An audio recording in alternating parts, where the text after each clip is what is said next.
Assalamualaikum warahmatullahi wabarakatuh. Baiklah, pada kesempatan kali ini saya akan menyampaikan proposal mengenai rencana distribusi dan logistik produk telur dan jeruk di Indonesia oleh PT Supply Chain Solusi Indonesia yang disampaikan oleh saya sendiri, Syafira Salsabila. Untuk yang pertama, latar belakang dan tujuan. Proses produksi maupun pendistribusian barang yang dihasilkan oleh sebuah perusahaan dapat berjalan dengan lebih efektif dan efisien dengan adanya supply chain management. Masih banyak isu-isu aktual dalam pendistribusian barang di Indonesia, seperti produk telur dan jeruk dengan distribusi yang tidak merata dan harga yang jatuh di bawah harga produksi di wilayah penghasil itu sendiri. Oleh karena itu, tujuan dari proposal ini adalah diperlukan suatu konsep perencanaan agar distribusi barang dari sentra produksi ke daerah pemasaran dapat berjalan dengan efektif sehingga dapat meminimumkan biaya. Untuk PT Supply Chain Solusi Indonesia sendiri memiliki visi dan misi perusahaan. Visi perusahaan kami adalah menjadi perusahaan transportasi dan logistik berstandar internasional yang terkemuka di Indonesia dengan mengedepankan kepuasan pelanggan yang didukung dengan sistem teknologi informasi. Kemudian kami juga mempunyai misi perusahaan, yaitu yang pertama, membantu mitra bisnis dalam pengiriman dan pendistribusian produk dengan cepat, tepat, dan aman. Yang kedua, membangun sarana sistem informasi yang baik. Yang ketiga, membangun kerjasama tim dan profesionalitas guna pelayanan terbaik. Untuk bagian pertama, yaitu tentang konsep supply chain. Telur dan jeruk merupakan komoditas dengan distribusi yang rentan akan kerusakan mekanis. Penanganan, pengangkutan, dan pendistribusian merupakan poin yang sangat penting untuk diperhatikan, karena merupakan sumber penyebab utama dalam kerusakan produk telur dan jeruk. Kerusakan yang terjadi biasanya disebabkan oleh kerusakan fisiologis, kerusakan fisik karena proses bongkar muat yang kurang baik, penggunaan wadah yang tidak sesuai, dan kondisi pengangkutan yang tidak memadai, dan keterlambatan waktu pengiriman. Maka, poin utama dalam konsep supply chain dari pengangkutan telur dan jeruk adalah yang pertama proses transportasinya, yang terdiri dari bagaimana jalur distribusinya dan waktu pengirimannya.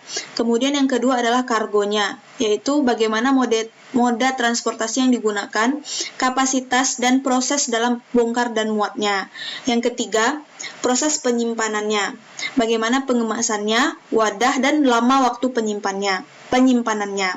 Nah, maka dari itu, sasaran utama dari rantai pasok produk yang mudah rusak ini adalah tepat waktu, tepat lokasi, tepat jumlah, dan tepat mutu. Yang kedua, mengenai konsep operasional transportasi dan logistik. Yang pertama, hal yang sangat perlu diperhatikan adalah pentingnya SOP atau Standar Operational Procedure. Contohnya SOP dalam memuat barang ke dalam truk pengiriman atau mobil pengiriman. Yang pertama, cek kesiapan dan kebersihan truk pengiriman terlebih dahulu. Kemudian, amati dan cek pengontrolan suhu truk harus sesuai dengan standar yang ditetapkan. Yang ketiga, petugas memuat barang harus menggunakan sarung tangan kerja untuk mengangkat barang. Yang keempat, jarak angkut muat dari gudang menuju truk tidak lebih dari 10 meter. Hal ini untuk meminimalisir kemungkinan terjadinya produk jatuh dan lain sebagainya. Kemudian, pastikan truk pengiriman menggunakan alas palet. Yang selanjutnya, seorang petugas mencatat jumlah barang yang dimuat ke dalam tali sheet. Kemudian juga cek invoice dan surat jalannya. Kemudian barang yang dimuat harus mengikuti prosedur first in first out. Artinya barang yang terlebih dahulu masuk ke dalam gudang, barang itulah yang harus dikeluarkan terlebih dahulu untuk dilakukan pengiriman.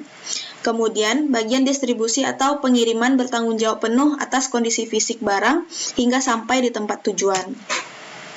Berikut SOP untuk membongkar atau unloading produk dari truk pengiriman. Yang pertama, cek dokumen yang terkait sebelum pembongkaran dimulai, dan pembongkaran dimulai jika dokumen telah lengkap. Selanjutnya, petugas pemuatan barang harus menggunakan sarung tangan kerja untuk mengangkat barang. Yang ketiga, jarak angkut bongkar dari truk menuju tempat tujuan tidak lebih dari 10 meter atau untuk meminimalisir kerusakan produk akibat jatuh dan lain-lain. Kemudian, seorang petugas mencatat jumlah barang yang dibongkar ke dalam tali sheet serta dilakukan pengecekan kualitas barang. Jika terdapat ketidaksesuaian jumlah atau kualitas barang, maka dicatat oleh pihak QC dan ditindaklanjuti kepada supplier. Selama proses bongkar muat, pastikan suhu truk pengiriman sesuai dengan standar. Kemudian konsep operasional transportasi dan logistik yang kedua yang perlu diperhatikan adalah moda transportasi. Moda transportasi harus menggunakan tools pengaturan suhu atau pendingin untuk menekan terjadinya penguapan yang dapat menurunkan mutu produk selama di perjalanan. Tools pengaturan suhu ini mungkin bisa digunakan jika pengiriman untuk jarak jauh atau lebih dari 2 atau 3 jam. Kemudian yang kedua, moda transportasi yang digunakan juga didasarkan pada lokasi distribusi, apakah mobil bak menggunakan mobil box, menggunakan pengatur suhu, atau kapasitas mobilnya. Misalnya mobil bak digunakan untuk distribusi jarak dekat, kurang dari 2 jam atau dalam kota. Kemudian mobil box digunakan untuk pengiriman jarak jauh antar kota. Dan pengatur suhu juga begitu, digunakan untuk pengiriman jarak jauh. Kapasitas mobil diperhitungkan berdasarkan lokasi distribusinya. Apakah memungkinkan untuk digabung antara lokasi distribusi satu dengan yang lainnya. Kemudian yang ketiga yang perlu diperhatikan adalah packaging barang. Yang pertama untuk produk telur. Produk telur menggunakan keranjang yang terbuat dari plastik, kemudian dialasi dengan tatakan yang terbuat dari karton. Produk tersebut harus diikat kuat, kemudian di lantai mobil juga dilapisi dengan palet-palet dan kertas koran. Kertas koran bertujuan untuk agar meminimalisir terjadinya gesekan atau goyangan. Kemudian packaging untuk buah jeruk dengan menggunakan kemasan keranjang plastik dengan bahan pengisi styrofoam. Hal ini dimaksudkan agar buah tidak mengalami gesekan dengan kemasan dan gesekan antar buah itu sendiri. Kemudian poin yang ketiga yaitu mengembangkan dan mengevaluasi strategi. Mengembangkan strategi untuk poin moda dan rute distribusi. Distribusi yang akan dilakukan adalah langsung dari supplier menuju agen-agen yang tersebar pada seluruh wilayah target pasar. Nanti dari agen-agen tersebut, barang akan didistribusikan kepada pasar tradisional, pasar modern, supermarket, dan lain-lain. Kemudian untuk strategi pemilihan distribusi, wilayah distribusi akan dikelompokkan menjadi beberapa kelompok tergantung lokasi wilayahnya. Dengan adanya kelompok distribusi tersebut, maka dapat ditentukan jalur distribusi yang akan menghasilkan biaya terkecil. Kemudian yang kedua, penggunaan teknologi. Mengikuti perkembangan teknologi dan sistem informasi logistik agar perusahaan dapat terus mengikuti perkembangan dan dapat bersaing dengan perusahaan-perusahaan logistik di Indonesia maupun luar negeri. Kemudian perusahaan kami juga melakukan evaluasi kinerja perusahaan secara berkala. Hal ini penting untuk dilakukan agar dapat mengetahui posisi perusahaan saat ini dan melihat kekurangan yang masih terjadi. Salah satu cara yang dapat dilakukan adalah dengan pengukuran kinerja menggunakan balance scorecard. Hasil dari pengukuran ini dapat dijadikan acuan perbaikan dan bahan evaluasi bagi perusahaan. Kemudian, perusahaan kami juga selalu berprinsip untuk selalu update informasi. Perusahaan selalu aktif dalam mencari informasi mengenai perkembangan perusahaan logistik di Indonesia dan luar negeri. Dengan update informasi, perusahaan akan terus termotivasi untuk terus melakukan inovasi berkelanjutan. Kemudian dalam mengelola pelayanan pelanggan, perusahaan kami mempunyai prinsip. Prinsip yang pertama yaitu tidak ada perlakuan khusus terhadap konsumen tertentu, namun setiap konsumen harus mendapatkan pelayanan terbaik dari perusahaan. Yang kedua, selalu memberikan pelayanan terbaik kepada pelanggan dengan memberikan kompensasi jika ada kerusakan atau kesalahan dalam pengiriman barang. Kedua prinsip ini diharapkan akan meningkatkan loyalitas pelanggan. Kemudian, dalam pelayanan pelanggan, kami juga selalu menjaga mutu dalam pengiriman produk. Yang pertama, dengan cara menetapkan critical to quality. Yang kedua, pengontrolan dengan menggunakan 7 quality control tools. Tools yang paling sering digunakan adalah check sheet, fishbone diagram, Pareto diagram, dan control chart sebagai bahan evaluasi. Kemudian untuk perencanaan budget dan finansial, pada dasarnya, sasaran yang akan dicapai dalam hal keuangan perusahaan adalah keputusan investasi, keputusan pembiayaan, dan keputusan dividen atau keuntungan. Keputusan investasi yang direncanakan seperti biaya pembuatan dan pengadaan sistem informasi, biaya pengadaan mobil pengiriman, biaya pengadaan tools pengaturan suhu, biaya pengadaan peralatan logistik pengiriman, dan lain-lain. Kemudian yang kedua, keputusan pembiayaan seperti biaya BBM, biaya penyewaan gedung, biaya gaji karyawan, biaya pemasaran, dan lain-lain. Keputusan dividen atau keuntungan diperoleh dari total penjualan dengan total biaya produksi. Dalam menentukan biaya pokok produksi, perusahaan menggunakan metode activity based costing, yaitu dengan menelusuri biaya pada berbagai aktivitas, kemudian ke berbagai produk. Karena produk kita di sini ada 2, yaitu produk jeruk dan telur. Kemudian perhitungan keuangan dilakukan dengan rincian laporan keuangan dan akan diaudit setiap bulannya. Kemudian selanjutnya, dalam mengelola people performance, ada beberapa hal yang menjadi fokus dari perusahaan ini. Yang pertama, melakukan pelatihan khusus kepada karyawan setiap 6 bulan sesuai dengan tugas dan fungsinya. Yang kedua, memberikan insentif tambahan terhadap karyawan yang melebihi target yang ditetapkan. Yang ketiga, menciptakan hubungan baik antara atasan dan bawahan sebagai partner kerja dan lingkungan kerja yang kondusif. Yang keempat, menghindari pemutusan hubungan kerja dari perusahaan karena hal negatif. Yang kelima, memilih karyawan berprestasi setiap tahun. Dan selanjutnya, memberikan kesempatan mengikuti seminar-seminar yang diadakan oleh pihak eksternal perusahaan agar menambah pengetahuan dan kemampuan karyawan. Kemudian, setiap divisi dari perusahaan ini juga menerapkan fungsi manajemen, yaitu planning, organizing, actuating, dan controlling, sehingga dapat dilakukan pengontrolan dan perbaikan secara terus-menerus. Kemudian, mengumpulkan, menganalisa, dan mempresentasikan data di tempat kerja. Untuk representasi data dan informasi di perusahaan kami sudah menggunakan sistem informasi yang baik, transparan, dan terintegrasi. Seluruh data pengiriman langsung diinput ke dalam sistem agar dapat dengan mudah diakses. Yang pertama, kami menggunakan Integrated Information Service atau IIS. Melalui sistem ini dapat dilihat keadaan aktual pendistribusian barang secara real time seperti jumlah mobil yang sedang beroperasi, lokasi real time, jumlah barang yang dalam perjalanan, rekap pengiriman data berdasarkan waktu tertentu, dan lain-lain.